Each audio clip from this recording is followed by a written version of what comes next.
Assalamualaikum warahmatullahi wabarakatuh.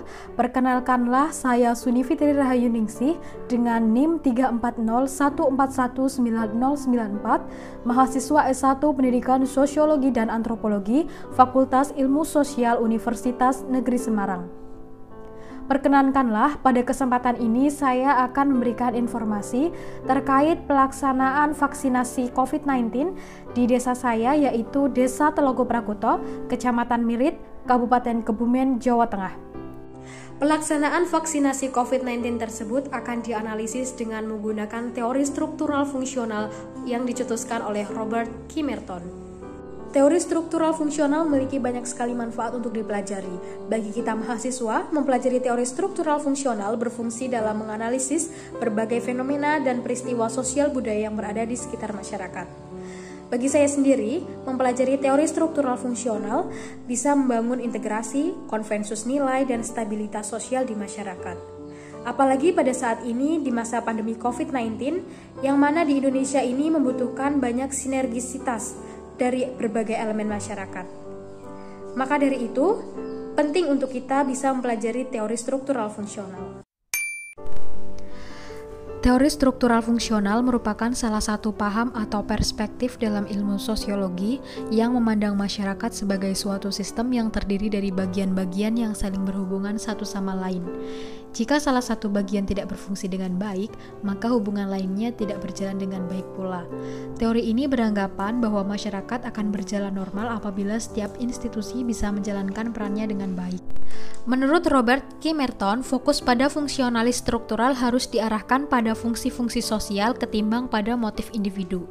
Menurut Merton, fungsi didefinisikan sebagai konsekuensi-konsekuensi yang disadari dan yang menciptakan adaptasi atau penyesuaian sistem. Pada saat ini, masyarakat Indonesia dan dunia harus melakukan adaptasi karena adanya pandemi COVID-19.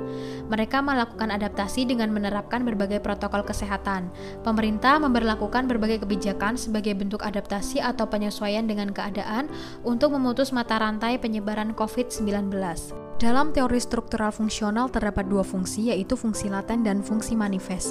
Fungsi nyata atau fungsi manifest adalah suatu konsekuensi yang orang harapkan dari suatu tindakan sosial atau situasi sosial. Sedangkan fungsi tersembunyi atau fungsi laten adalah konsekuensi atau akibat yang tidak diharapkan ataupun tidak dimaksudkan. Kegiatan vaksin di Desa Telogo Prakuto dilaksanakan pada tanggal 21 Juni 2021. Kegiatan vaksin tersebut dimulai pada pukul 08.00 waktu Indonesia Barat sampai pukul 13.00 waktu Indonesia Barat. Kegiatan vaksin tersebut diikuti oleh berbagai elemen masyarakat yang berjumlah sekitar 300 jiwa seperti lansia, perangkat desa, dan petugas SDGs atau pendata desa. Kegiatan tersebut melibatkan berbagai pihak yang terdiri dari Dinas Kesehatan, Polres Kebumen, dan pemerintah Desa Telogo Prakuto.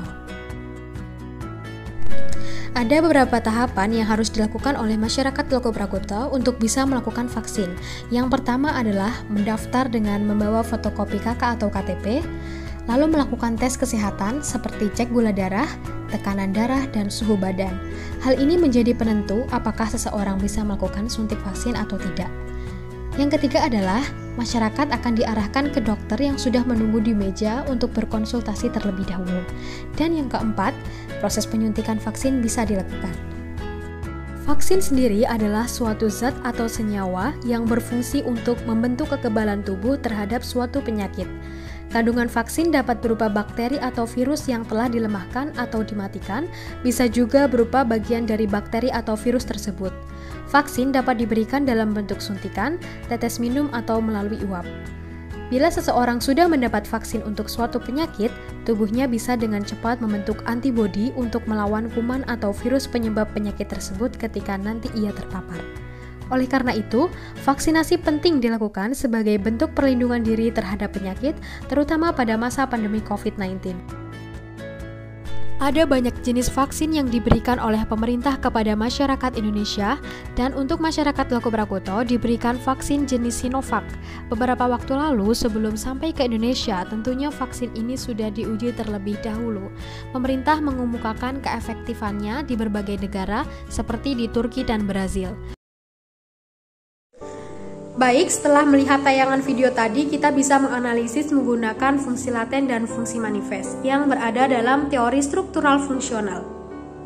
Fungsi laten atau fungsi yang tidak dikehendaki ini kita bisa melihat secara langsung dan nyata pada saat pandemi COVID-19 ini berpengaruh kepada berbagai sektor kehidupan seperti sektor pendidikan, ekonomi, dan sosial budaya.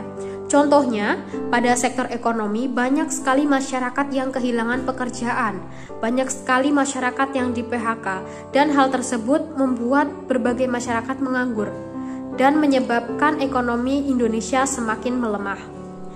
Lalu fungsi laten dari vaksinasi yaitu vaksin bisa menimbulkan berbagai efek samping seperti demam, mual, dan bahkan kejang-kejang.